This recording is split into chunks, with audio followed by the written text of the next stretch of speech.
Agora está sendo gravado.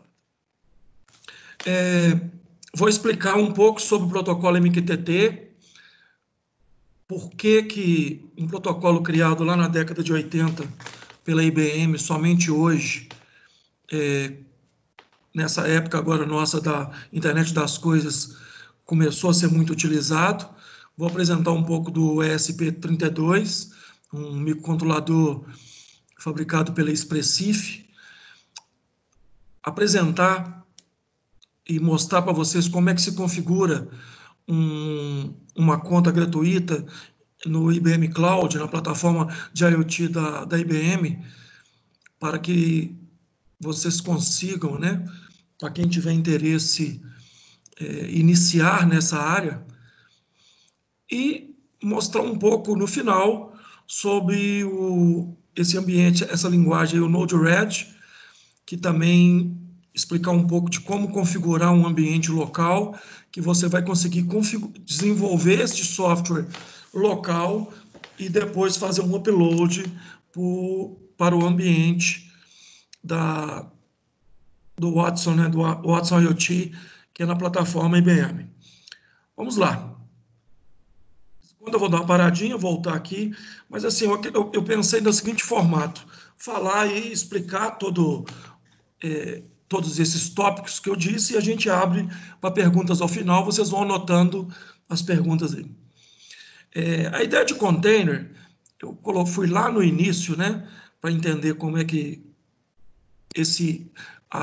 os Dockers, que começaram em 2013, né, em 1956, teve o primeiro embarque de containers de navios saindo de New York para Houston. Então, isso foi um feito, né, porque essa carga containerizada, né, organizada, diminuiu muito o custo. E isso aí foi proposto na época por essa pessoa, o Michael McLean, que é considerado o pai da containerização. E em Docker, em 2013, Solomon Hykes, né, ele, durante uma conferência em Python, ele apresentou esse conceito em Docker. E o que vem a ser o Docker, né? E o Docker é uma forma, hoje em dia, cada vez que você vai precisar de instalar no seu equipamento, vamos supor que você esteja desenvolvendo um projeto com um banco de dados MySQL e você vai utilizar a linguagem Java. Então, você instala o Java, instala o MySQL. Se você estiver participando de um outro projeto, utilizando o banco de dados SQL Server, e você instalar, acaba que você compromete muito a performance da máquina. Por quê? O nosso sistema operacional, ele que está instalado no notebook, em 90 e poucos % dos desktops do mundo utilizam o Windows, né?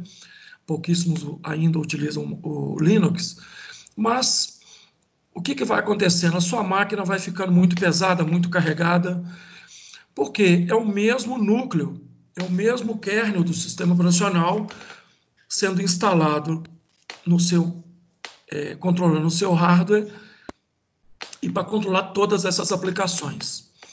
Esse conceito de containers, que eu estou apresentando aqui, o Dockers, ele começou em 2013, mas veio desde 2008, que utilizava uma tecnologia chamada LXC, que depois veio a virar o Dockers, a partir dessa utilização em 2013. E hoje é muito utilizado, né, através de gerência dessa plataforma como serviço, tendo em vista que nós utilizamos muitas máquinas virtuais em nuvem. A ideia do container, do Docker, é uma plataforma em que você consiga construir, empacotar sistemas e cada um deles separadamente e todos trabalhando em cima do mesmo sistema operacional. Muito parecido com a virtualização. Então, à esquerda aí nós temos lá a infraestrutura, que é o hardware, o sistema operacional, igual no nosso caso aqui que utilizamos, igual no meu caso que eu utilizo o Windows, né? O Hypervisor, que é o próprio software de virtualização.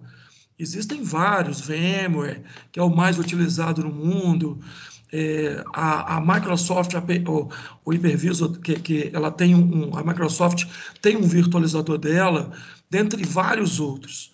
E em cima deste software é que nós vamos instalando vários sistemas operacionais.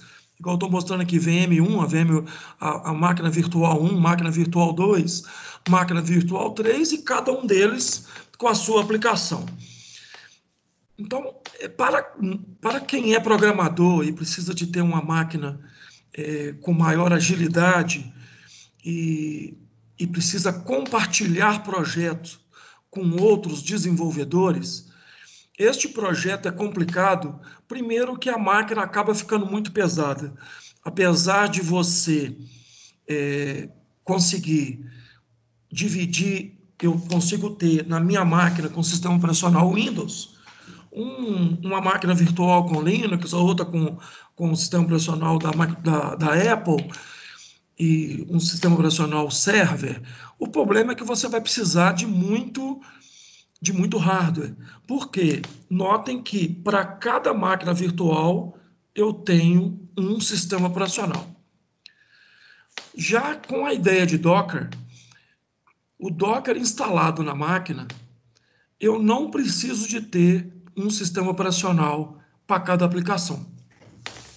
Ele vai utilizar o mesmo sistema operacional da máquina, então no caso do Windows, se eu for utilizar na minha máquina, e mesmo assim containerizar, separar todas essas aplicações. Então eu posso ter um container, como nesse exemplo que eu falei, olha, eu vou desenvolver um software com Java e com MySQL. Eu posso criar um container com Java, um container com MySQL e deixar minha máquina muito mais enxuta. E se eu tiver que depois que compartilhar este container com outro desenvolvedor, ele também consegue fazer o mesmo, eu consigo compartilhar e manter a estrutura muito mais saudável, muito mais enxuta. A ideia do Docker, por que eu estou falando sobre Docker? Hoje, se você for desenvolver um projeto deste, um protótipo, utilizando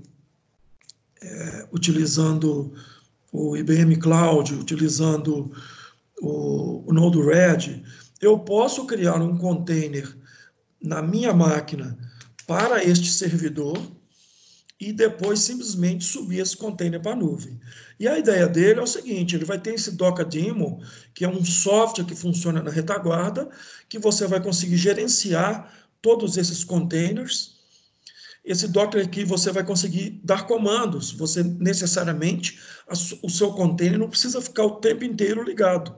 Você pode só inicializá-lo no momento em que você for utilizá-lo ou precisar que alguém o ajude em um desenvolvimento de alguma função. E transformar este repositório, né, em público ou privado, dependendo. O Docker hoje é um projeto open source e existem vários projetos em nuvem.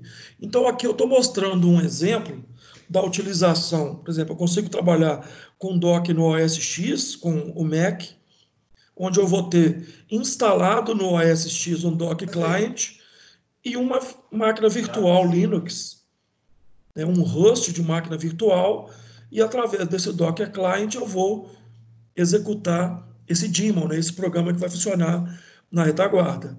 No Windows, no mesmo formato, um Docker Client, e ele vai criar uma máquina virtual que vai funcionar debaixo do sistema operacional Windows, sem precisar que a minha máquina virtual tenha um sistema operacional. E se você for rodar em Linux, ele já está em casa, né? Eu vou instalar o Docker Client direto no Linux e executar o daemon do Daemon diretamente na plataforma Linux. Isso ajuda muito, porque O client, igual está à esquerda, né? O build, são os comandos que serão executados, né? Para construir, para levantar, para executar todas as imagens. E o Docker Rust, que é o Linux instalado na máquina virtual, você, através desses comandos executados no client, você consegue baixar as imagens nesse registry aqui que nós estamos falando, que seria as imagens que existem em nuvem. Então, se eu quero baixar uma imagem do Ubuntu, por exemplo, que é o primeiro símbolo que tem aqui, eu simplesmente vou dar um comando, ele vai pegar a minha imagem, a imagem que já está pronta para ser baixada no site do Docker e fazer uma cópia, né? Criar um container local na minha máquina virtual local, onde você consegue interligar essas imagens, distribuir, né, ou desenvolver assim o seu projeto. Então é um conceito muito utilizado hoje, principalmente porque se em vários projetos nós temos problemas de versões de desenvolvimento. Olha, eu estou utilizando a versão X do Java, ou a versão Y do MySQL, o SQL Server tem versões 2008, 2014, 2017, 2016 e assim por diante, agora já está saindo uma nova. E a cada versão dessa é um problema. Se eu tenho uma versão mais atual, passa a ser um problema para eu, se eu quero desenvolver e conectar um servidor com versões diferentes. E nesse caso, você pode construir vários containers, igual no caso do Ubuntu. Todo ano tem uma versão nova do Ubuntu, né? Às vezes essa versão saem 2 ou 3 atualizações dessa versão anualmente.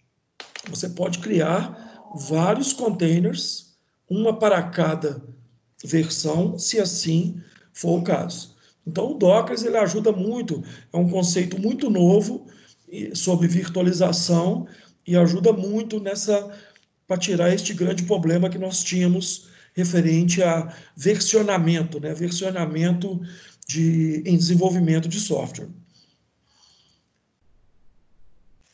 Os principais elementos, o Docker Imagem, são imagens que já estão prontas, né, igual eu já falei. O Docker Container, você vai conseguir, são diretórios baixados na sua máquina, e os Docker Filers, que você vai conseguir criar script de automatização de processos. Então, por exemplo, eu quero criar um container do MySQL, eu sei que já existe a imagem pronta, só que neste script que você vai fazer na sua máquina, você consegue já definir senha do superusuário, o nome do banco, você consegue definir uma série de itens para construir essa imagem sua local. Ok? A grande vantagem que você tem, então, é uma economia muito grande em termos de hardware. E lembrando, né, todas essas imagens criadas vão rodar em cima de um só kernel do mesmo sistema operacional local.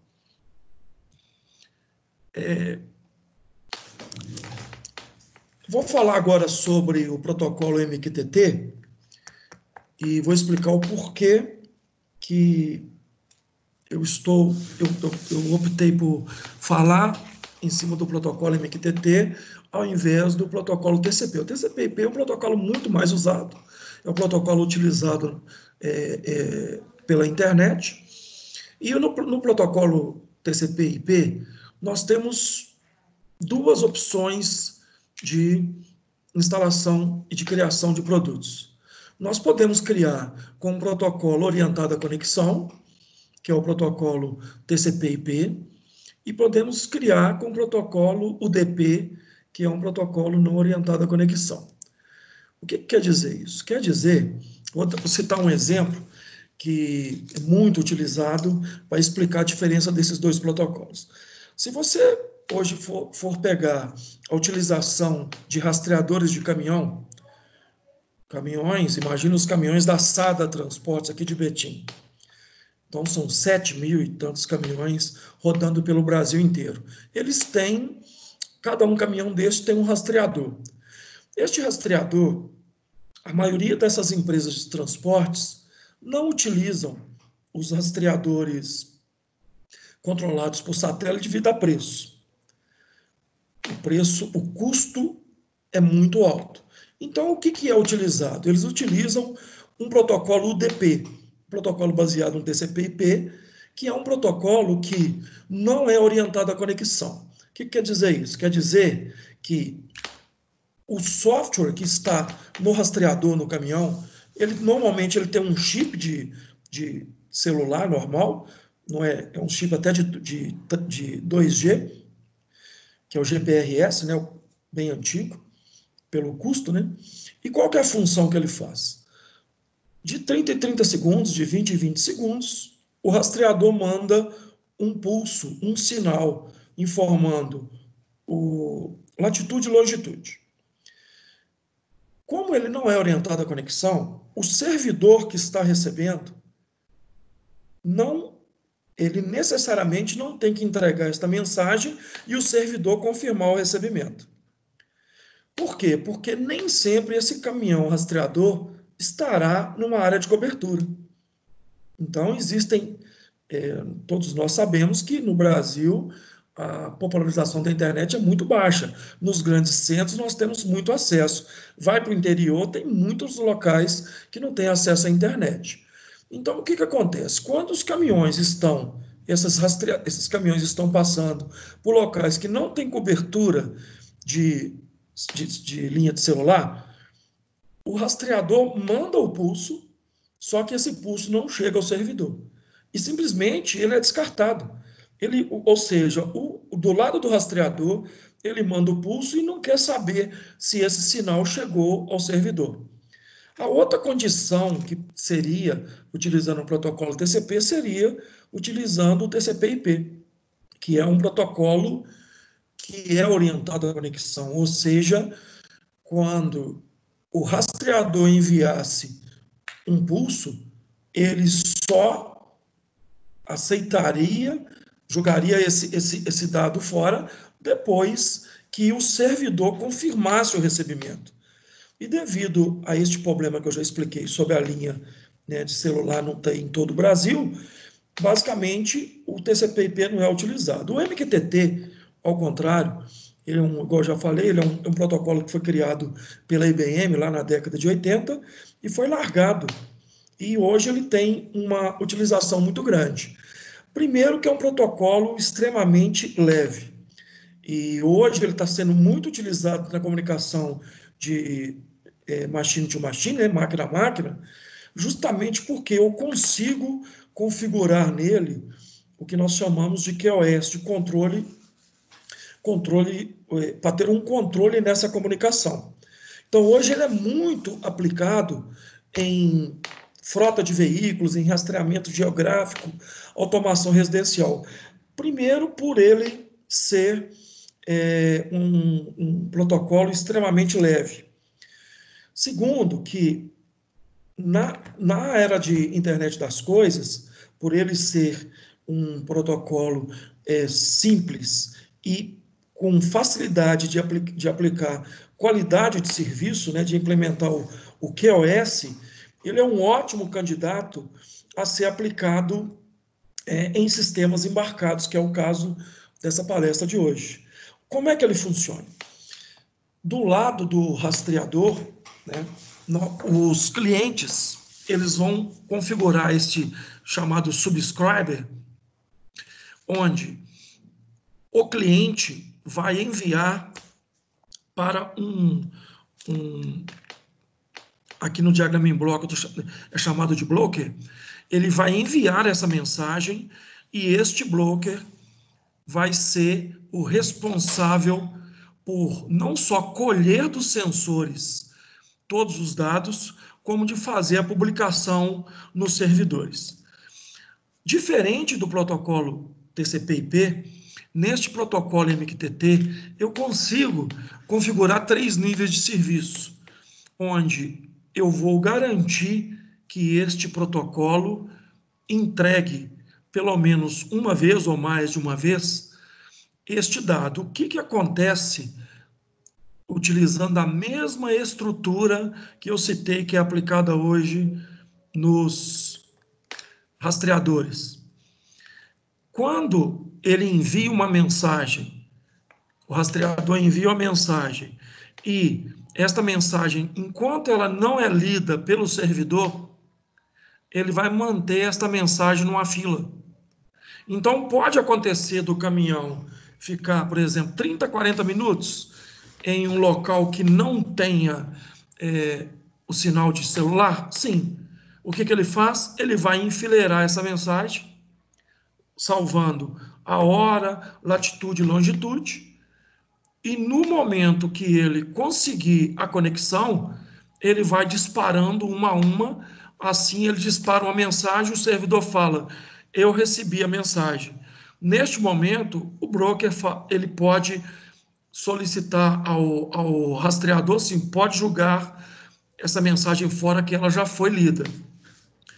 Graças a essa configuração de qualidade de serviço, então você consegue fazer que essa requisição, essa publicação, essas publicações e subscrições, os dois lados têm a mesma informação. O rastreador vai saber que o servidor leu aquela mensagem, apesar de estarmos usando um link extremamente, vamos dizer assim, um link muito de banda muito baixa, né? Que hoje é no caso, eu citei o 2G, que é o GPRS. Então, todas as vezes que forem feitas essas publicações e subscrições, os dois lados terão a mesma informação.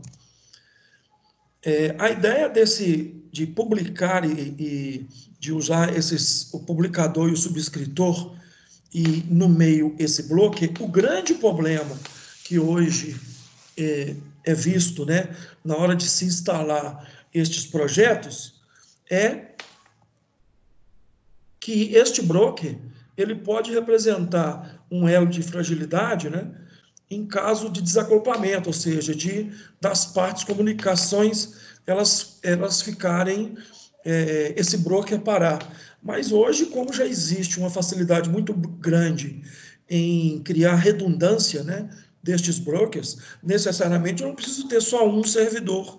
Eu posso espelhar, criar servidores redundantes e fazer com que um seja redundante ao outro e garantir, se por algum acaso o meu broker, o primeiro broker para, o segundo entra. No lado do rastreador, o que acontece? Nesses casos, por exemplo, imagine que o seu rastreador apresente um problema na antena de transmissão. O próprio rastreador, né, ele tem uma capacidade de armazenamento de mensagens. Então, tem que se fazer um cálculo de qual é o tamanho da mensagem, cada mensagem dessa ocupa quantos bytes, e saber qual que é o tamanho em kbytes, em megabytes de armazenamento, para que você tenha uma quantidade de espaço, né, suficiente, garantir, olha, se o caminhão perder a comunicação por 1 ou 2 dias, mesmo assim, ele vai armazenar todos estes dados, né, os dados que ele colheu durante os transportes, para que depois seja enviado para o servidor, para não perder aquelas mensagens. A grande vantagem do protocolo MQTT é justamente garantir a qualidade de serviço. Então, primeiro, eu consigo aplicar criptografia, SSL, TLS. Então, eu consigo impedir que pessoas não autorizadas consigam ver essa mensagem. E o principal, né, além de utilizar login com usuário e senha, onde eu vou conseguir identificar cada um dos rastreadores e até mesmo saber qual que é o usuário e senha que eu posso conectar ao servidor. Aplicação de qualidade de serviço, ele consegue aplicar 3 níveis. Né? Na qualidade, no QoS 0, né, ele simplesmente se assemelha muito ao protocolo DP, onde ele vai simplesmente enviar a mensagem sem confirmação de entrega. Então, é similar ao protocolo UDP. O 2, já o QoS 1, né, a segunda opção de qualidade, ele vai entregar, nesse caso, ele já tem a confirmação, e ele vai enviar várias e várias mensagens iguais, até que exista confirmação do recebimento. O problema é que você gastaria um pouco mais de banda, né? A partir do momento que você envia uma mensagem e ele não recebe a confirmação, ele vai reenviando essa mensagem por várias e várias vezes. O mais aplicado é o QoS 2, em que ele envia exatamente uma vez cada mensagem. E ele cria uma fila do lado do cliente, aguardando, enquanto não houver a confirmação dessa mensagem, ele não tira essa mensagem da fila. Então, nesse formato, o mais aplicado é o QoS 2, que é o último nível de qualidade de serviço do protocolo MQTT, para conseguir ter qualidade e confirmação, para que os dois lados tenham a mesma informação. Bom, não existe QoS melhor ou pior, né? Na realidade, para cada nível, depende muito do seu projeto, né? De quanto de memória que você tem de um lado, de qual é a capacidade de envio de banda, né? Se você está utilizando um 2G, um 3G, um 4G, e depende do seu servidor. Então, tudo isso é que vai determinar qual que é o nível de QoS ou não.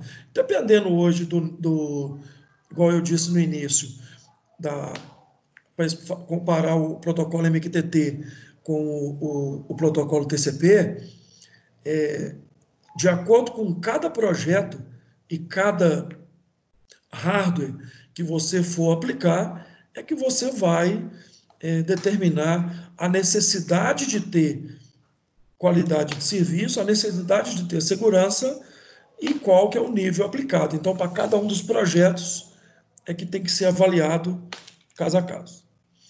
Bom, é uma ideia muito rápida, uma apresentação muito rápida sobre o protocolo MQTT, porque neste protótipo eu aplico a utilização do MQTT justamente por isso, para não ter perda de pacote e que mesmo se houver uma queda de sinal, todas as informações, assim que o sinal for restabelecido, sejam enviados ao servidor.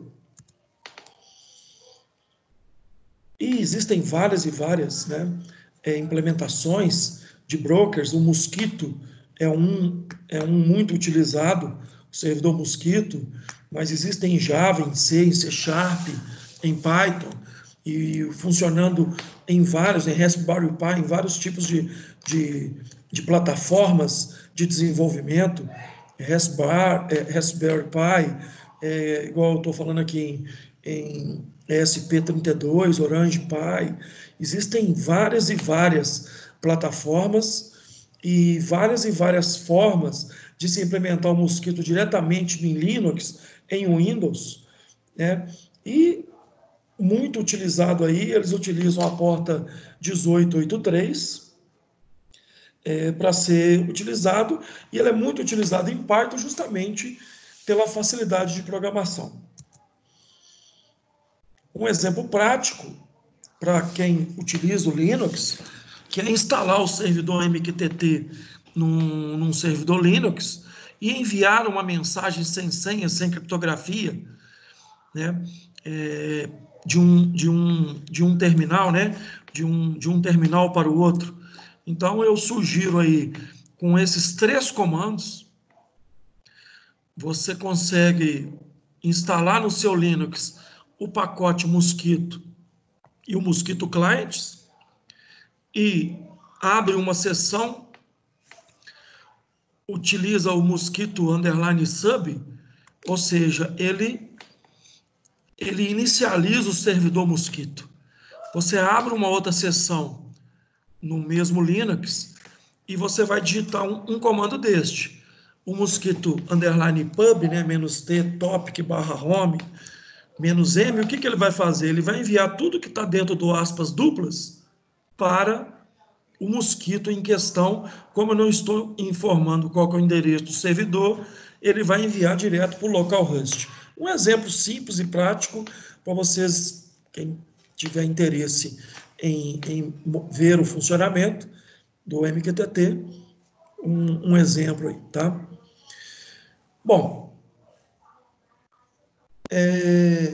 vou falar um pouco sobre o ESP32, porque, assim, na realidade, tudo começou lá em 2007, 2008, com a criação, né, da linha Arduino, que é um sucesso até hoje, né, de você ter aquelas plataformas de desenvolvimento, encaixá-las, né? Você pode comprar o Arduino e ir colocando várias placas, desde sensores, placas de rede, placa de rede sem fio, etc.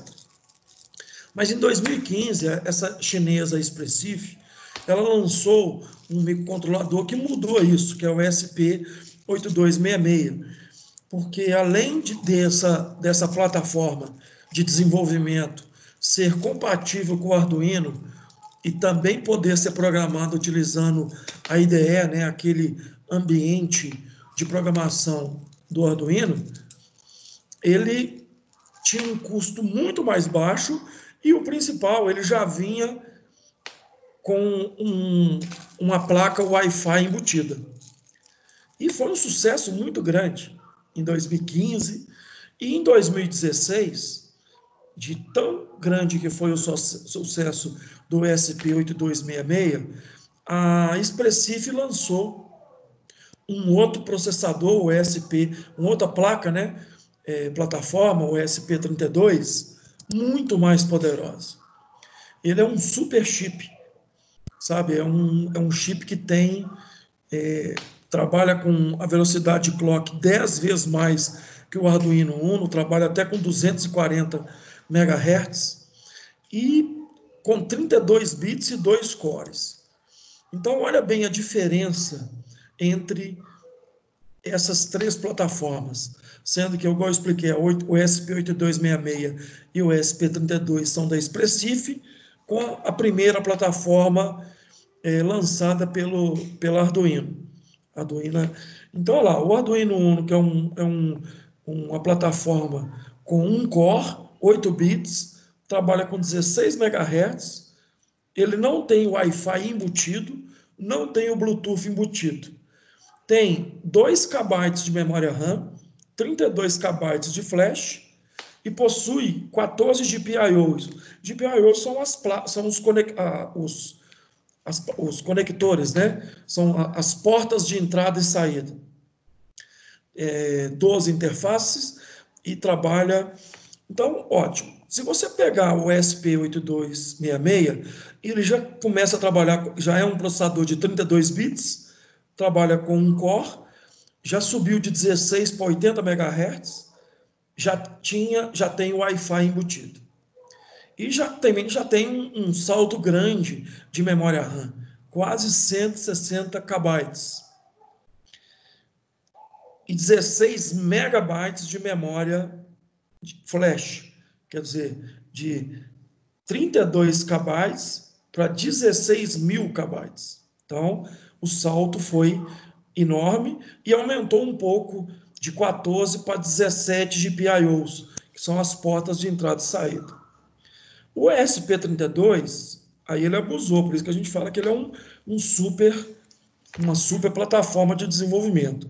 Primeiro que ele já tem 2 core de 32 bits, ele trabalha ainda com 32 bits, tem uma velocidade de 160 MHz, já tem Wi-Fi e Bluetooth embutidos, 512 KB de memória RAM, manteve os 16 megabytes de memória flash e quase dobrou em relação ao ESP8266 a quantidade de entrada e saída, de 17 para 36 GPIOs.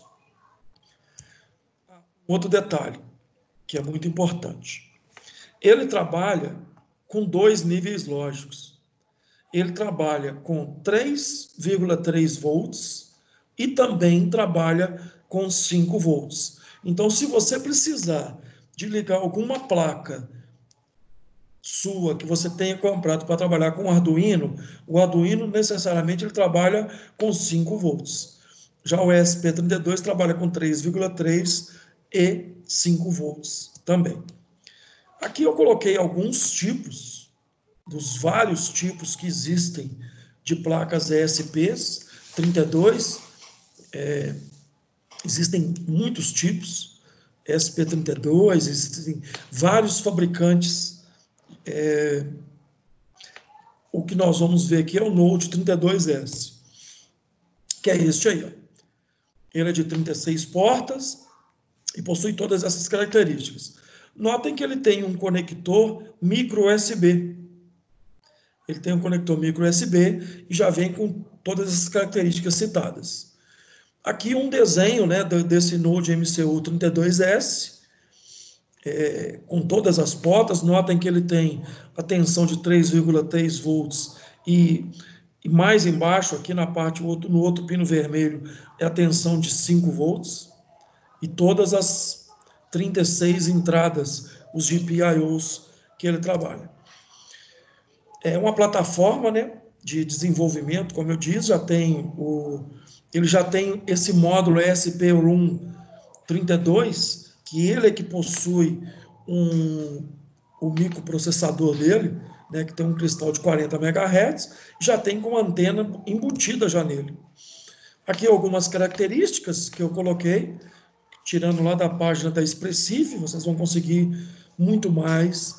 Um detalhe, ele pode ser alimentado diretamente, igual eu falei com vocês que ele trabalha com 3,3 volts, ele pode ser alimentado com 5 volts, ligado diretamente no USB do seu micro, porque ele tem, né, um abaixador de tensão, e por isso que ele trabalha com as duas tensões, de 3,3 e 5 volts. Já possui um padrão de Wi-Fi 802.11 BGN e trabalha numa faixa de 2,4 a 2,5 GHz. Só algumas características dele.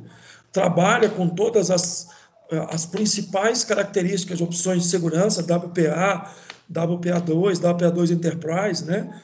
Com os níveis de criptografia, AES, RCA. Então, e também trabalha com Bluetooth Low Energy, né? Que é a versão 4.2 do Bluetooth. Bom, aí eles desenvolveram alguns mini módulos que são embutidos nessas placas, por isso que existem vários fornecedores de placas de ESP32. Este aí que é o módulo que é vendido pela Expressif e que é adaptado a várias placas, e cada uma das placas tem as suas configurações específicas.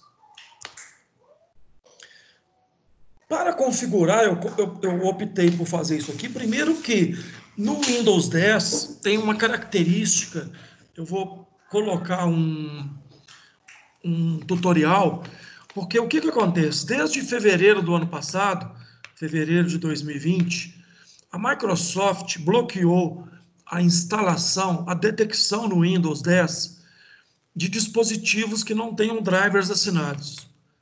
E o ESP32, por ser um projeto open source, ele não tem o driver assinado.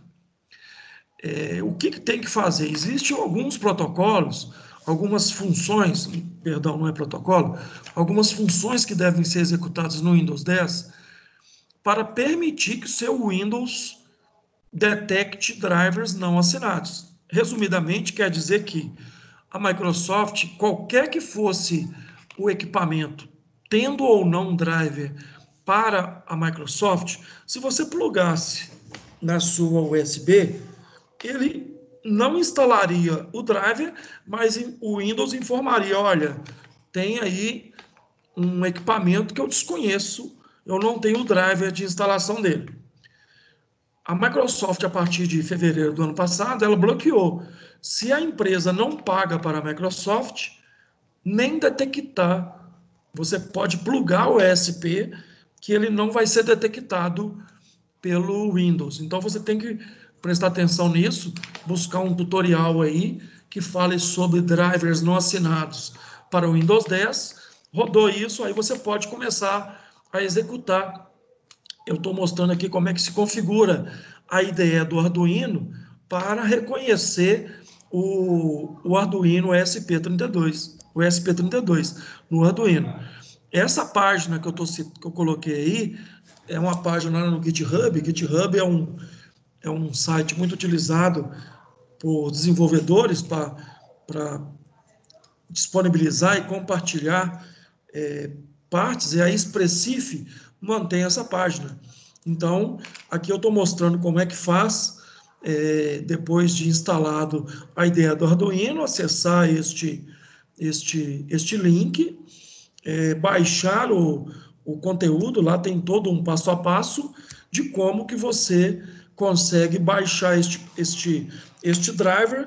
Depois de baixado o driver, ir lá na página, né, onde está instalado, normalmente ele instala dentro da pasta documentos Arduino, e executar este get.exe para que ele finalize a instalação.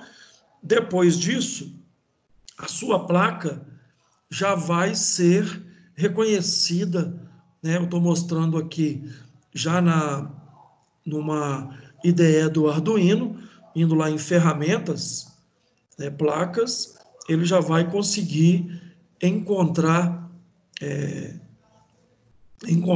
todas as principais variedades de placas, né? No meu caso, que é o Node MCU32S, a minha placa é reconhecida através deste drive, né? O DoIT SP32 DevKit V1.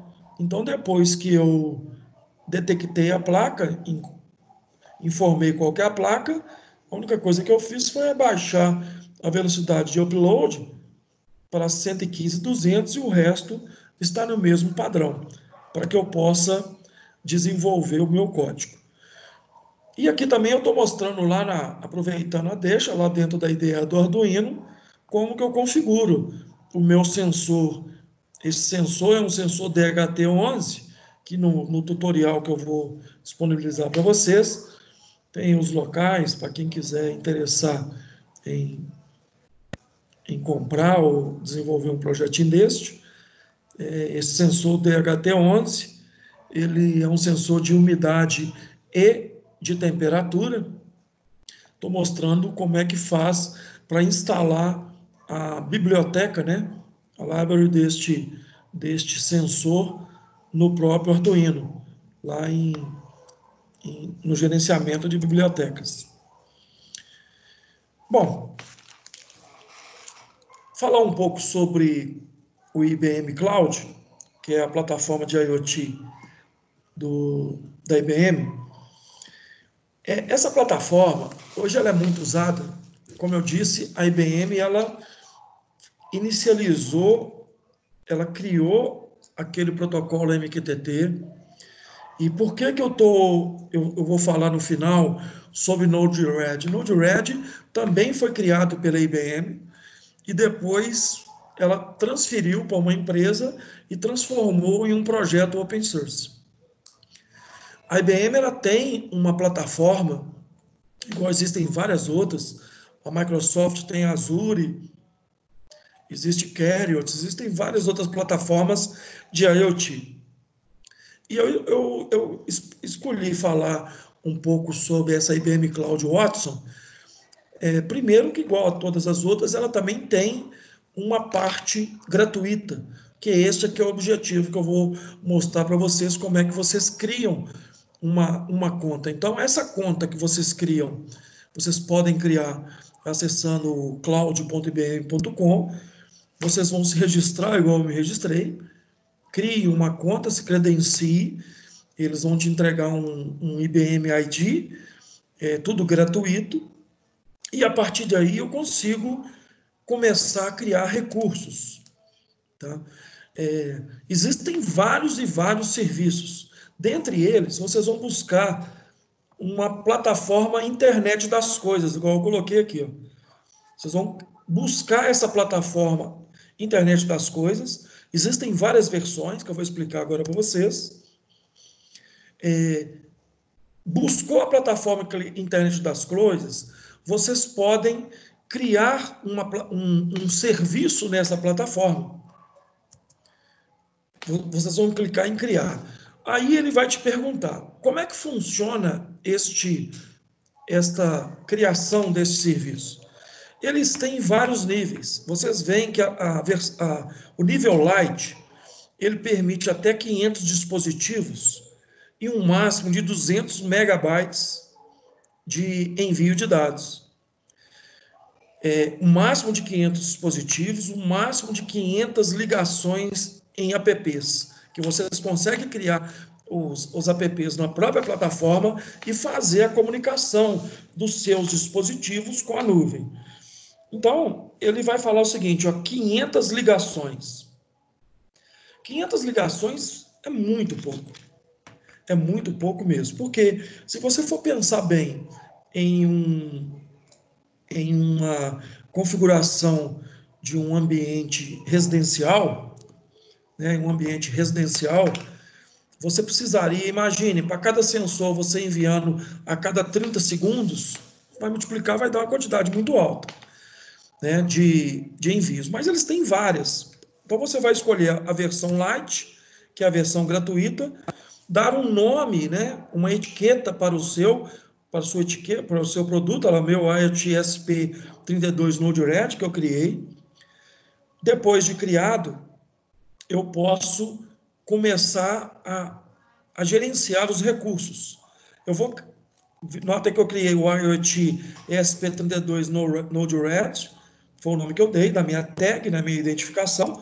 Vou clicar aqui no iniciar e agora eu vou começar a incluir o meu primeiro dispositivo. Eu clico aqui no incluir dispositivos e vou preencher. Eu coloquei que o número de série é 1, que o modelo é SP, dei uma descrição falando que é um SP32, coloquei que a versão, que é o Node MCU 32, fabricante, ok. Depois feito isso, que é a identidade, eu tenho que configurar a segurança. Eu fui e criei um token, protótipo do ESP32BM IoT. Eu criei um token de identificação, porque como eu expliquei lá no início, eu consigo aplicar uma segurança na minha comunicação para que ninguém intercepte essa comunicação, esses dados. Apliquei a segurança, ele me mostrou qual que é uma visualização dos metadados, né? Um resumo de tudo que eu configurei. Bom, com as minhas credenciais prontas, né, esse drill down aí desse dispositivo, ele está falando que por quem que foi incluído, foi pelo meu e-mail, e está falando que neste momento o está desconectado. Sim, está desconectado, que eu acabei de criá-lo. Depois de criado, né, o dispositivo, ele vai me mostrar que o meu dispositivo, onde que ele está e qual que foi a data de criação. Em seguida, nessa parte de aplicativos, né, nessa aba esquerda da plataforma de IoT, eu vou criar uma permissão, criar a API, né? Ele vai gerar uma chave e um token para garantir essa segurança. Esta chave de API e este token serão, por isso que ele dá a opção até para copiar, né? Eu tenho que salvar, porque eu vou ter que colocar lá no meu microcontrolador, que é desta forma que a plataforma de IoT da IBM vai garantir a segurança. Ótimo, ele criou, aplicou ao aplicativo padrão, e depois o que eu tenho que fazer ainda?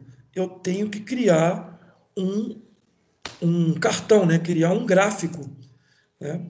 Eu clico lá na primeira opção, que é adicionar um novo cartão, vou escolher o tipo de gráfico que eu quero.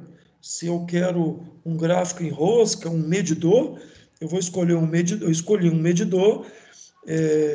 Em seguida, eu vou falar para qual dispositivo, que é aquele dispositivo que eu criei na primeira etapa, que eu estou criando o meu gráfico. Eu vou falar qual que é o nome que eu quero que apareça, medição de temperatura, e vou dar uma cor ainda, né? Falar qual cor que eu quero que apareça, o nome, o título e a cor, e aí ele vai incluir o gráfico ao meu a minha API. Por fim, eu vou ter que criar na aba de segurança um nível de segurança, no mínimo um TLS, uma criptografia TLS. E aí, a partir desse momento, quando eu crio, ele me fala: olha, você está habilitado. Você já está habilitado com o meu código que eu vou mostrar daqui em diante. Aqui eu já estou mostrando a finalização, que é do meu ESP enviando, né, para a minha API que eu construí com esses 3, 4 passos, né, informando qual que é o tipo de gráfico e qual que é a temperatura, nesse caso que eu estou medindo. Bom, lógico que é muito pouco tempo, né? Muito pouco tempo. Eu tentei ser o mais didático possível, mais claro, e para que vocês consigam tentar visualizar, né, a facilidade que é em você criar essa ferramenta em nuvem, né, essa plataforma de IoT para interligar com o seu dispositivo. Bom, e para finalizar, vou falar sobre o Node-RED, né? Node-RED é um ambiente de código aberto, que eu já falei, que foi desenvolvido pela IBM. Ela foi desenvolvida pela IBM, depois foi terceirizado, né? Distribuído por uma empresa e é todo em código aberto. E ele permite, ele é muito fácil para conectar dispositivos de IoT, sabe? Através dispositivos de IoT a essa plataforma. A ideia é esse Node, né? É porque você vai programar através de nós. E esse Node-RED, vocês conseguem criar vários tipos de eventos, HTTP, TCP, até mesmo se comunicar com Twitter, Instagram, e também utilizar o protocolo MQTT que eu citei aqui no início. Então, eu vou mostrar aqui para vocês. Nesse caso aqui, ó, ele contém mais ou menos uns 40 nós que foram criados pela IBM e mais uma série desses nodes que foram criados por parceiros e são disponíveis. Aqui, nesse exemplo, a ideia do Node-RED é simplesmente clicar, arrastar, ligar um node a outro.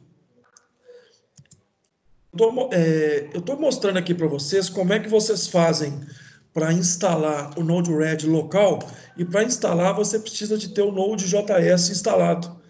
Então eu estou mostrando aqui um link para vocês instalarem primeiro o Node. Depois de instalado o Node, para instalar o Node-RED, basta vocês acessarem com o Node instalado. Vocês vão, depois do Node instalado, vocês vão digitar o Node espaço version, né, menos version. Ele vai mostrar que ele está instalado, igual eu estou mostrando aqui no prompt, no print que eu dei do meu notebook. Conferir se o NPM, né, que é o método que a gente instala o Node-RED, se ele está instalado. Então, ele está mostrando aqui que o meu instalou na versão 6.14.4, e digitar este comando simples aqui para instalar o Node-RED. Em poucos minutos ele vai estar com o Node-RED instalado. Vocês abram uma sessão com permissão de administrador, com privilégio de administrador, digita nessa sessão Node-RED e deixa essa sessão rodando. E lá embaixo na última linha, vocês vão ver que está lá, ó, o server agora está rodando e está mostrando o endereço, né, 127.0.0.1.2.1880, que é 127.0.0.1, é o endereço localhost, ou seja, a própria máquina sua, na porta 1880. A partir disso, vocês podem abrir um browser, digitar localhost, igual eu fiz aqui na minha máquina, localhost 2.1880, perdão, aqui não é 1883, tá? Eu escrevi errado. Vocês podem digitar localhost 2.1880 ou 127.0.0.1 2.1880. E este é o ambiente de desenvolvimento do Node-RED local para vocês testarem.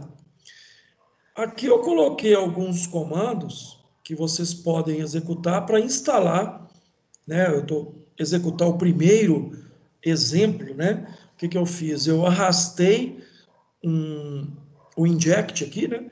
Do lado esquerdo vocês estão vendo que tem uma aba, eu arrastei o inject, arrastei o debug, liguei um ao outro e em seguida eu digitei, né, dentro do payload essa string e enviei de um nó para o outro a mensagem. Um simples exemplo para vocês verem. E em seguida, eu estou instalando aqui o protocolo MQTT no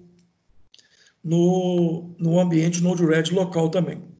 Estou mostrando um passo aí, como é que faz. Aqui estão o que eles chamam de nós, né? Os projetos de o protocolo MQTT-in, MQTT-out, entrada e saída de dados, protocolos, e vocês veem aí os tipos, se eu quero enviar para CSV, né, para planilha, etc. Bom, ficou grande, né? Perdão, assim, eu tentei juntar o máximo de informações para vocês. Vou abrir aí para vocês, se vocês quiserem fazer alguma pergunta.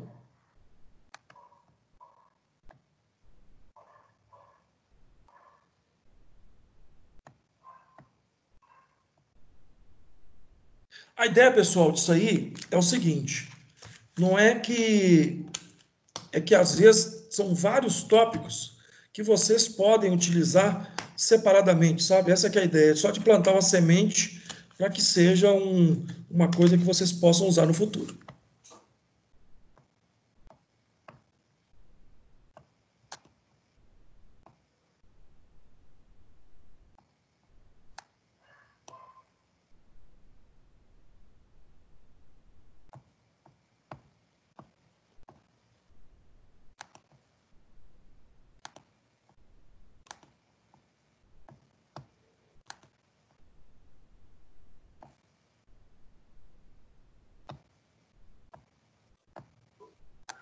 Ok, pessoal? Boa noite.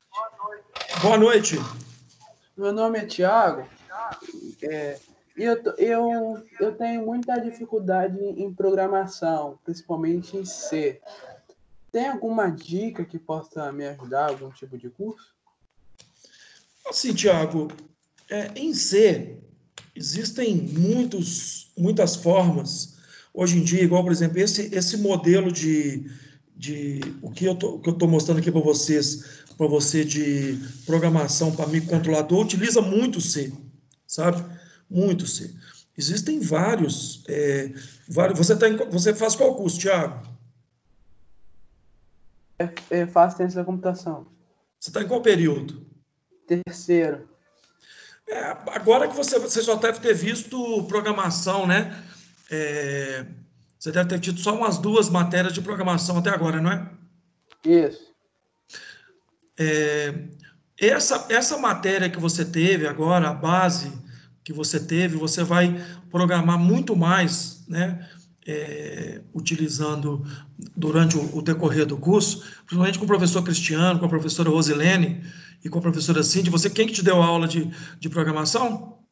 É porque eu sou de Niterói, do Rio de Janeiro. Ah, entendi.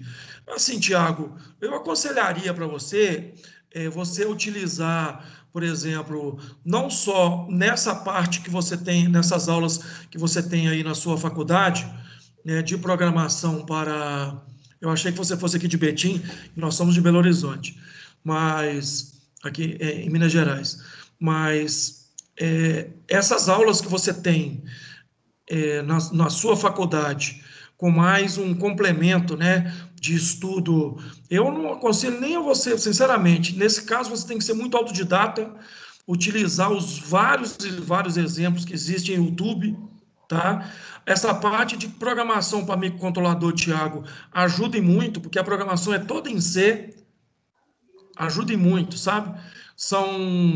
Você consegue, por exemplo, ter a aplicação do C++, junto com a utilização de microcontroladores, que é muito interessante em exemplos práticos e simples, sabe?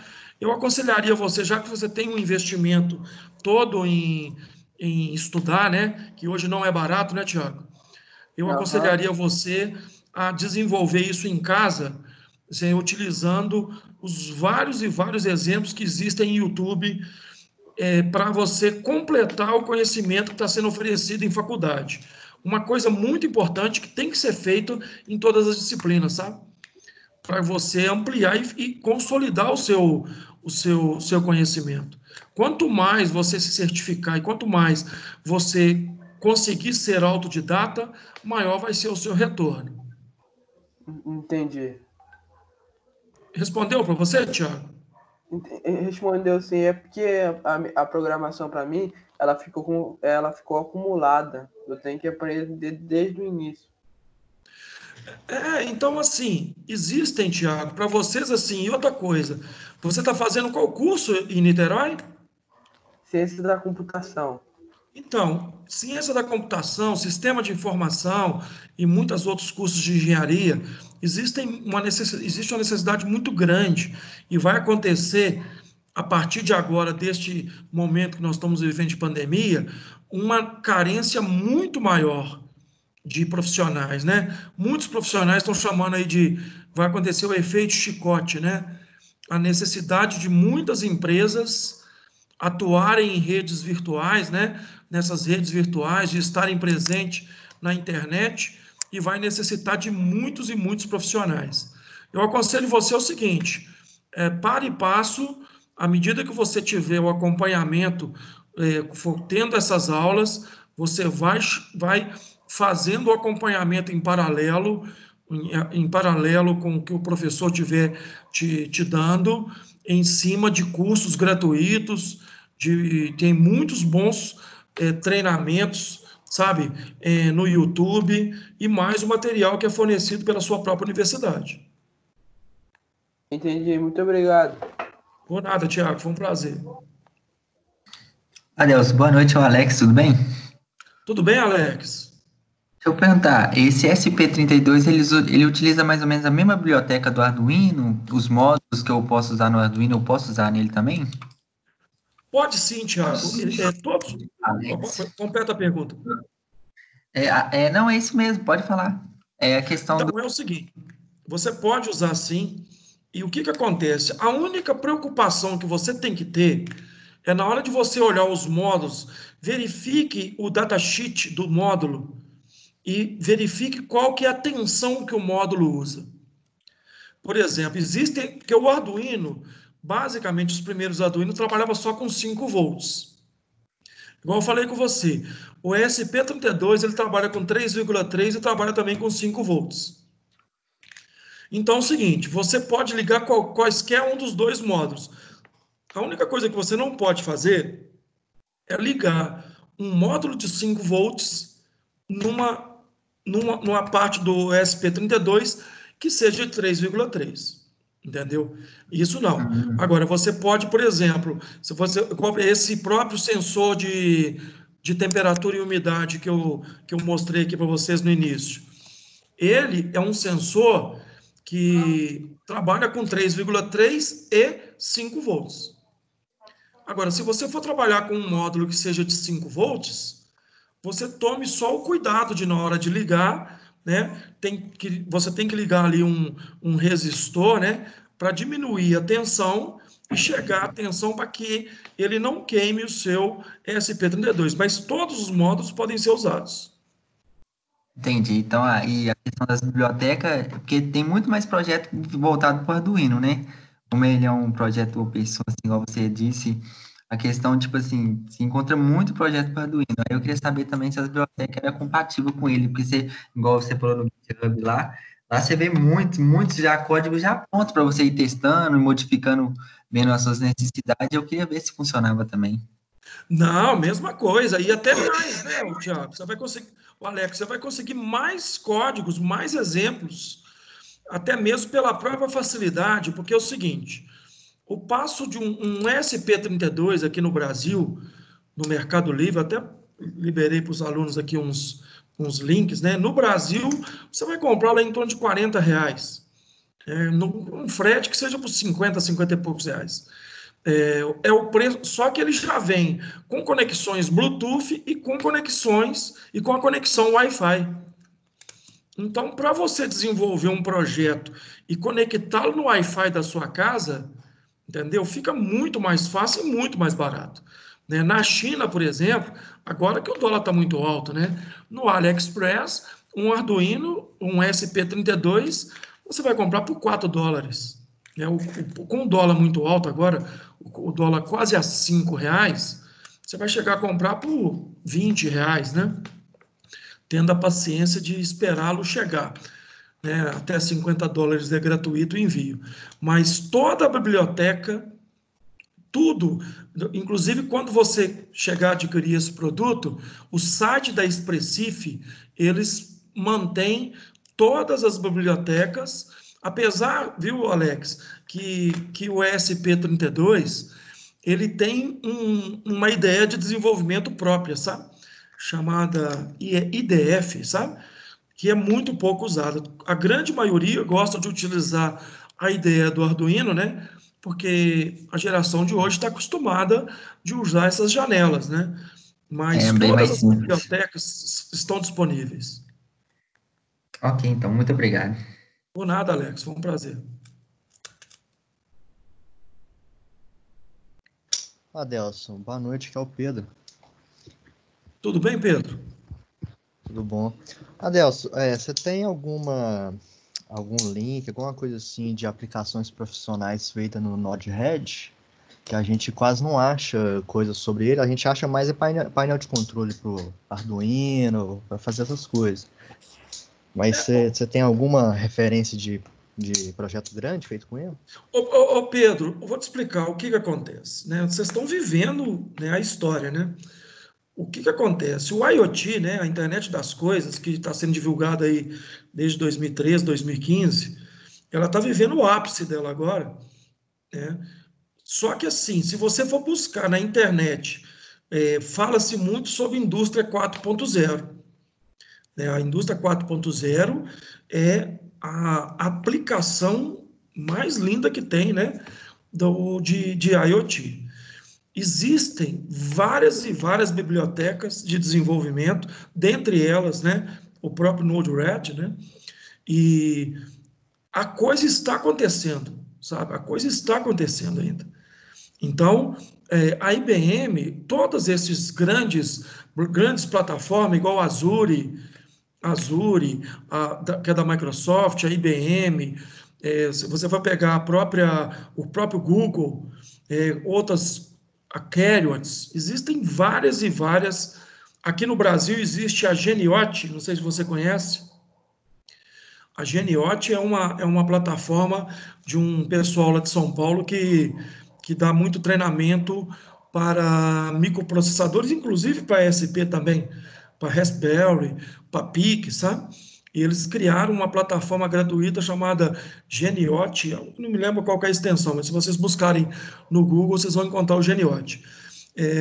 Hoje, existem, assim, você não tem muitas empresas que aplicaram, até mesmo porque os projetos estão acontecendo, sabe? Os projetos estão acontecendo. A IBM, por seu lado, o que ela fez? Ela criou um ambiente de programação, uma linguagem de programação em JavaScript, né, em que a pessoa consiga programar configurando aqueles nós, igual eu mostrei para vocês aí, um exemplo simples de configurar um ambiente local em Node-RED, justamente porque o que ela quer não é vender ambiente de programação. Ela quer vender espaço em nuvem, né? Você viu lá que no ambiente do Watson, o IoT Watson, eles te dão lá até 500 dispositivos conectados gratuitos. Porém, o que eles fizeram? Limitaram a quantidade de envios. Os caras querem ganhar dinheiro com o aluguel de plataforma em nuvem, igual todos esses grandes fabricantes querem, entendeu? E exemplos práticos hoje de aplicação de Node-RED que seja um sucesso, não tem na prática, porque na realidade estão acontecendo. E Pedro, para concluir essa resposta, na, na ciência da computação, na informática, acontece muito isso, né, cara? Não existe um, um padrão assim, né? O padrão, ele acontece depois que é trilhado o caminho, né? Depois que o produto vira comercial. Exemplo, poxa, quando eles criaram, há muitos, muitos anos atrás, as portas, criaram duas portas USB, né? Criaram uma porta chamada USB, criaram uma porta chamada FireWire. A USB ganhou, vamos dizer, a concorrência, porque ela foi a mais utilizada. E nos ambientes de programação da internet, a mesma coisa, sabe? Que está acontecendo. O que for mais usado, né? Os ambientes que forem mais usados vão ser os que vão virar padrões no futuro. Então, hoje eu não tenho. E até mesmo porque as grandes empresas que estão aplicando indústria 4.0 estão fazendo essas 7 chaves, né? Escondidas, não digo escondido, mas querendo criar parcerias para que esse custo do investimento não seja tão alto. Não sei se eu consegui te explicar, Pedro. Conseguiu sim. Você é de qual local? Eu sou aqui de Brumadinho mesmo. Eu fiz curso com você. Eu terminei semestre passado. Eu, Ah, legal, Cristiano. Pedro. Que legal, cara. Mais alguma pergunta, pessoal?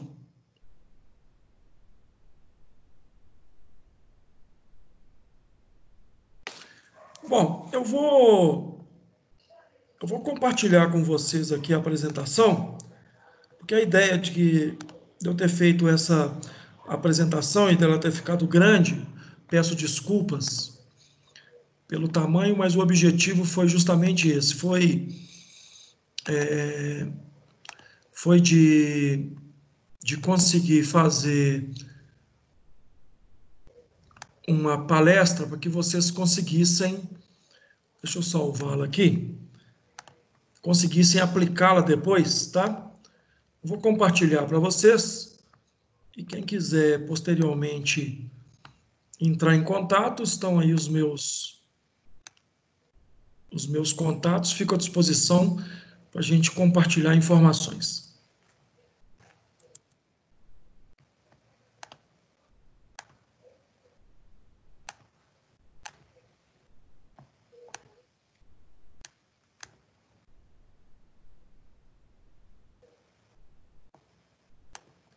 Agradecer a todos vocês, não tem mais perguntas, agradecer a todos vocês e pedir desculpa pela extensão, eu tentei ser o mais conciso possível. Eu vou postar o material aí para vocês, que fica à disposição de todos vocês no que vocês precisarem. Um grande abraço a todos, vou postar agora o material, tá?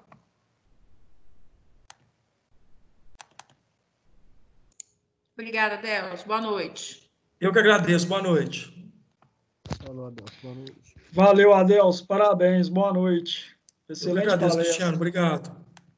Ótima palestra, Adelson. Adelson, boa noite. Boa noite, tudo de bom, muito obrigado. Bom feriado a todos. Boa noite, Adelso. Boa Um noite, abraço, com boa Deus. noite, tudo de bom, pessoal. Valeu. Boa noite.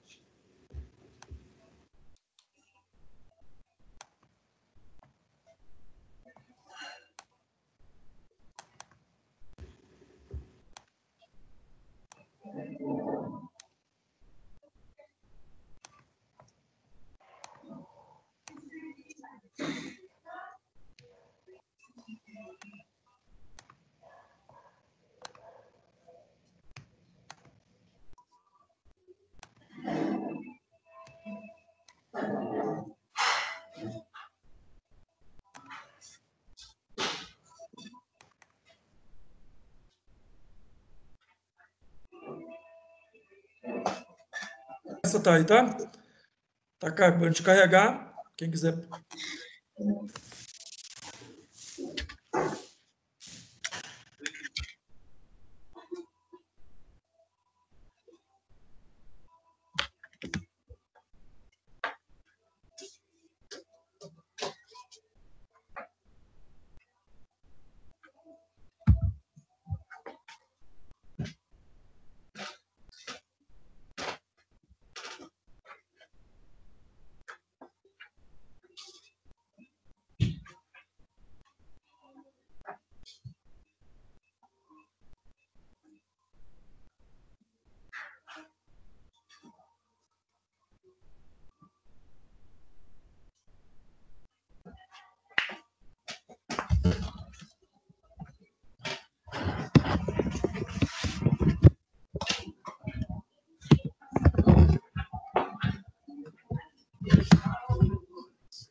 Parece que deu muita gente hoje. Parece.